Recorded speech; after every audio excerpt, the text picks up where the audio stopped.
Hi there, y'all. So I just finished playing Wander Stars for the PC, and let me tell y'all, I did not come into this with any sort of high expectations. Normally whenever I play an indie RPG, it's because it throws back to something on the SNES or the PlayStation, a system that I grew up with. You know, games with 4 party members, magical spells, world maps, treasures and dungeons, and Wander Stars doesn't really have all that. Instead, it sets out to do its own thing, for better or for worse. And in today's sponsored video, I do want to tell you all about it, and I definitely do think that's worth a sub as you come and you join my party and you level on up with me. With your sub, your like, and your hype, you can help me out a ton. Thank you so much for all of that. And now, let's start going through this word by word. Do you like anime and Saturday morning cartoons? What about ridiculous plot lines, super funny characters, and quirky battle systems? Or, you know, just games that are unapologetic about just doing their very own thing?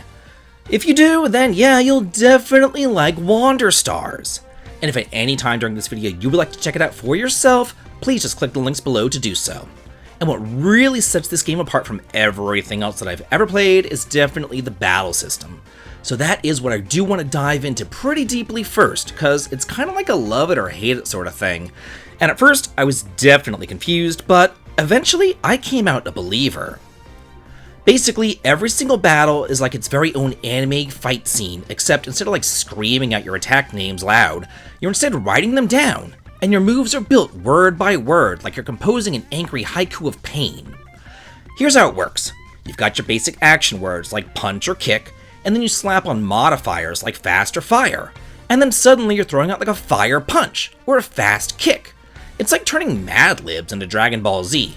And it's not just like a gimmick either, because all the words go on a cooldown, and some do take up more space in your loadout than others. Like a more powerful word will take up 2 slots, whereas like a wimpier word will only take up 1.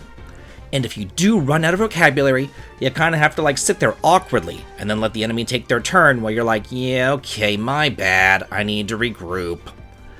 And not only is there attack phase, but there's also a defensive phase. So you can even block, and then you can like put words together, kind of like you're attaching materia in Final Fantasy VII. So let's say that you like attach a fire to a block, then you use a blocking fire, and you'll become immune to all fire attacks that hit you.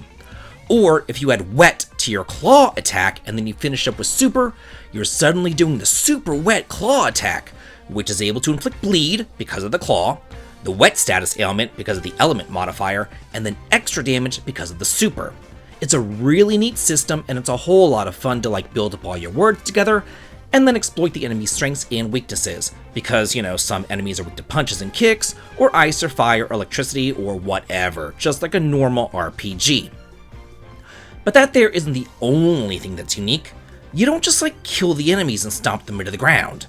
This here is a JRPG, so of course you have to fight them with honor, and they will surrender if you play it right.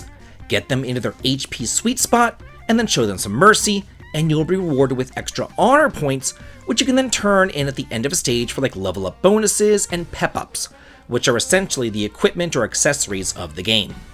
They'll not only give you passive bonuses, you know, stuff like healing up every turn, dealing more fire or water damage, or seeing enemy weaknesses, but they'll also add new words to your arsenal without eating up your loadout slots. But what happens if you kill an enemy after they've already surrendered? Congratulations, you're officially the dishonorable dirtbag of the galaxy. No pep up and honor for you. Every stage plays out like an episode of a Saturday morning anime, complete with new words to unlock, new story beats, and bosses that actually feel different from normal enemies. And the bosses don't surrender. You show them no mercy, you've got to take them down. But they also have special HP zones that may trigger nasty surprises. Maybe they heal, maybe they buff, maybe they just kind of like explode in your face. And those danger zones are telegraphed for you though. So it's up to you to figure out the correct word combination to avoid their HP danger zone and their powerful attacks, which is a lesson that I definitely learned the hard way. Each episode consists of multiple stages and maps, which are basically like little board games. Some spaces will heal you, reset word cooldowns, toss in some NPC events, or even give you treasure. And there are multiple ways to exit each board, and each different exit will give you a different bonus, whether it's like a higher maximum HP value, a brand new word, or more pep slots or whatever. but you can only exit each stage once, so you need to make that choice carefully.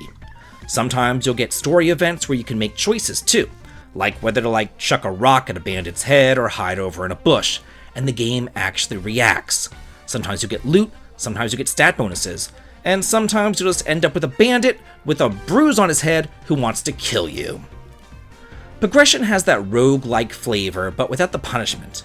After each episode, you can spend your honor points on permanent stat boosts, like level ups, and bigger word loadouts, or making certain words part of your permanent library. Do you want to turn Fire Punch into your forever move? Do it! Nothing's stopping you. Each episode also has medals tied to completing it, normally, undefeated, and then undefeated in challenge mode. And the challenge mode strips away all of your safety nets. If you die once, you're done. But the rewards are worth it.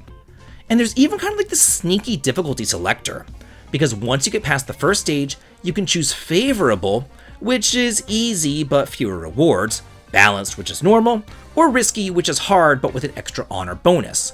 It's not like a pick your poison so much as it's kind of like pick your level of shame tolerance.